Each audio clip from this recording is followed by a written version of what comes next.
bertemu dengan kelas 6. Selamat ya, kamu sudah naik kelas. Bu Christine sangat bersuka cita kamu sudah naik kelas dan kita bertemu lagi hanya di pelajaran agama. Oke, yuk pelajaran agama kali ini mau belajar tentang apa ya? Kita baca atau kita sama-sama mendeklarasikan yuk tentang judul bab kita sekarang. Hitungan ketiga ya, boleh lihat di slide. 1, 2, 3. Ibadah dalam perjanjian lama. Oke. Ya, jadi bab 1 ini kita mau sama-sama mempelajari tentang sedikit sejarah nih ceritanya. Bagaimana sih ibadah dalam perjanjian lama dulu?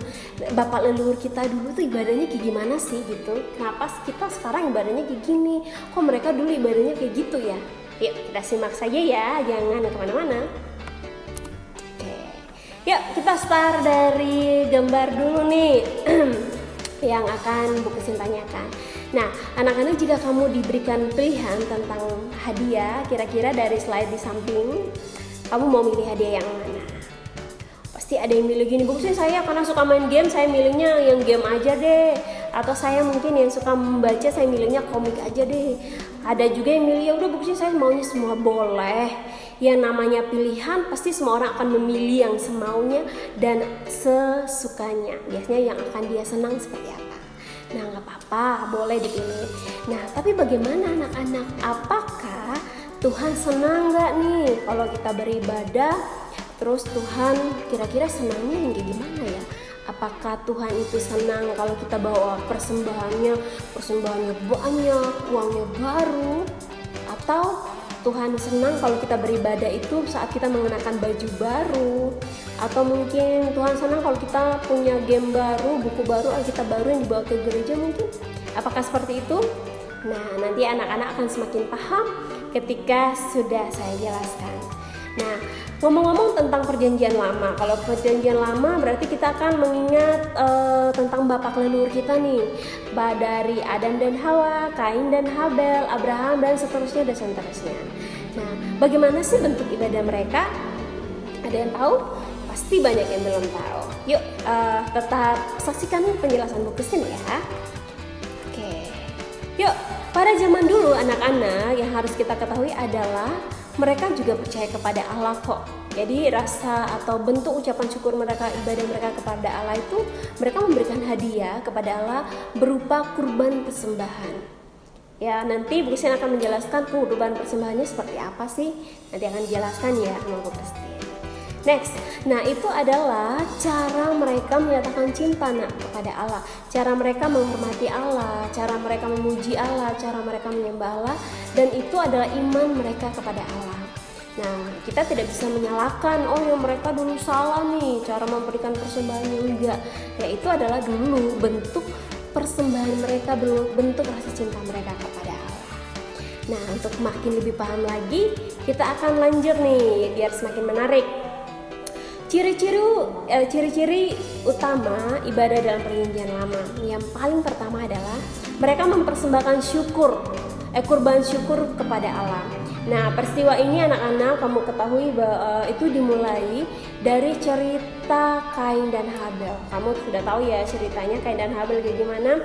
Kain dan Habel mereka kakak beradik, mereka punya kegiatan yang aktivitas yang berbeda. Satunya berladang, bertani, satunya sukanya mengurus hewan ternak, berburu mungkin. Nah, Kain seperti yang kamu lihat di atas, dia memberikan persembahan kepada Allah untuk membawa apa? Hasil panennya, makanan terbaik yang dia peroleh seperti itu di kebun atau di ladangnya. Sedangkan Habel dia membawa ya hewan peliharaannya kepada Allah. Nah, itu adalah persembahan kurban syukur mereka kepada Allah. Seperti itu contoh pertama. Yang kedua, ada nih Bapak yang selalu kita bangga-banggakan, bahkan lagunya kita nyanyi. Bapak Abraham mempunyai banyak sekali anak-anaknya, aku anaknya, engkau juga. Tahu kan lagu itu? Nah, kalau belum tahu nanti kita bernyanyi kapan-kapan ya. Nah, kalau di gambar yang kedua anak-anak itu ada bapak kita Abraham. Kita biasanya selalu sebut dengan bapak orang beriman karena telah teruji imannya, dia sangat taat kepada Tuhan. Nah, kalau dilihat dari gambar itu nak yang dipersembahkan tuh bukan hewan, bukan tanaman, bukan buah-buahan, tetapi manusia. Bahkan itu adalah anaknya sendiri. Seram gak sih? Seram sebenarnya, tapi itu teruji loh imannya kepada Tuhan, dan itu memang persembahan dia kepada Tuhan. Itulah adalah kurban syukurnya. Hebat ya Abraham. Sip. Nah, yang ketiga adalah memang agak kurang jelas gambarnya. Buksin juga mencari agak susah sih. Tapi tidak apa-apa, Buksin akan sedikit menjelaskan saja. Beliau adalah Bapak Yakub, saudaranya Esau, ya begitulah. Nah, Yakub mempersembahkan kurban sembelihan kepada Allah saat itu dengan membawa kurban yang terbaik, membawa hewan yang tidak bercacat. Jadi lengkap, kakinya bukannya 3 tapi benar-benar 4, telinganya bukan 1 tapi 2 telinganya, matanya nggak cacat 1 tapi memang benar 2. Jadi kurban yang dibawa oleh Yakub ini adalah kurban persembahan yang tidak bercacat. Begitu. Jadi kita ingat baik-baik ya. Yang pertama adalah mereka membawa persembahan kurban syukur. Next, yang kedua, saat itu orang-orang dalam perjanjian lama atau bangsa Israel, mereka beribadah yang namanya di kemah pertemuan atau kemah suci atau tabernakel. Anak-anak perlu tahu bahwa ini adalah pusat ibadah mereka saat itu kepada Allah.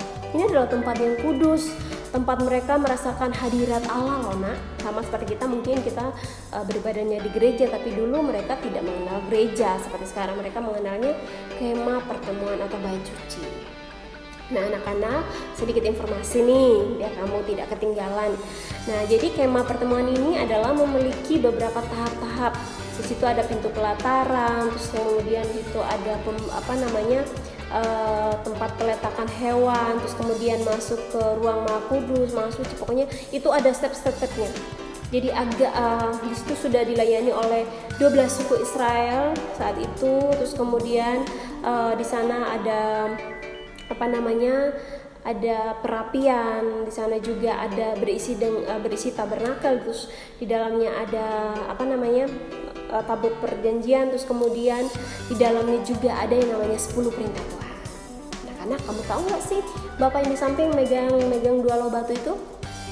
Yes, saya rasa kamu tahu. Beliau adalah Bapak Musa. Nah, jadi di dalam perjalanan Bapak Musa, beliau menerima 2 loh batu ini di sebuah gunung yang dinamakan Gunung Sinai. Saya rasa kamu masih ingat ya nak ya. Gunung Sinai, Tuhan memberikan 2 loh batu ini atau sebuah perintah ini dulu supaya ketika bangsa Israel nih udah keluar dari perbudakan, terus kemudian dia harus masuk ke tanah perjanjian, Tuhan itu memberikan aturan-aturan, perintah supaya apa? Supaya mereka taat kepada Tuhan. Yaitu ada 2 loh batu. Loh yang pertama itu berisi tentang 4 ketetapan yang ditulis oleh Tuhan sendiri, yaitu berupa tentang kasih kepada Allah. Jadi mana ya harus menyembah Allah yang satu, nggak boleh kepada Allah yang lain, tidak boleh menyembah patung atau apapun itu.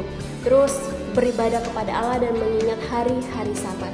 Terus kemudian loh batu yang kedua yaitu kasih kepada sesama manusia dan menghormati orang tua kita yang paling terdekat sesama, bahkan tidak mengingini barang atau milik orang lain. Nah, itu yang ada di dalam tabernakel atau kemah pertemuan yang tempat bangsa Israel atau umat pilihan Allah beribadah saat itu. Untuk yang kedua ya, 1 dan 2 sudah nih.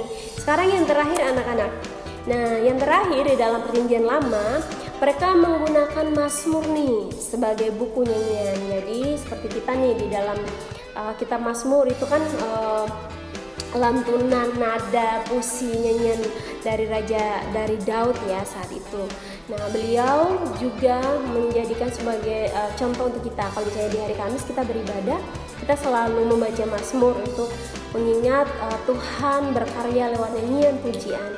Nah, jadi anak-anak dalam perjanjian lama juga seperti itu. Nah, mereka menyanyikan Mazmur itu sebagai pujian dan itu adalah doa mereka kepada Tuhan saat itu. Nah, anak-anak, 3 poin tersebut diingat-ingat baik-baik ya. Persembahan, kurban syukur, terus kemudian mereka beribadah di kemah pertemuan, kemah suci.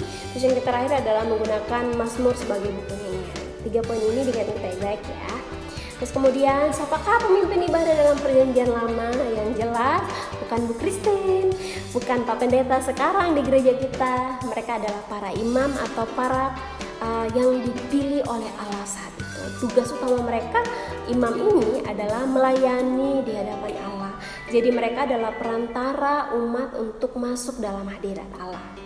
Seperti itu. Jadi mereka kalau masuk kemah pertemuan itu tidak gampang, nak. Tidak seperti sekarang kita nih di gereja, kita salaman nih, terus kemudian duduk bla bla bla. Enggak seperti itu. Banyak aturan dan caranya. Nah, jadi kesimpulannya seperti apa? Persembahan syukur adalah bentuk cinta dan penghormatan kepada Allah. Bersekutu dalam kemah suci atau kemah pertemuan adalah pusat ibadah umat pilihannya saat itu, dan mereka merasakan hadirat Allah lewat perantara imam dan iman mereka yang penuh dengan sukacita dalam hati mereka. Ya, seperti itu anak-anak kalau dalam perjanjian lama ibadahnya ya. Sedikit penjelasan dari Bu Christine. Jika anak-anak ingin bertanya, boleh ditulis saja dulu. Minggu depan kita akan bertemu di Zoom, jadi akan bertemu tatap muka, melihat muka kalian yang ganteng, yang cakep semuanya tentunya. Dan semoga video ini memberkati kalian dan kalian semakin banyak mengetahui tentang ibadah dalam perjanjian lama. Terima kasih dan God bless you.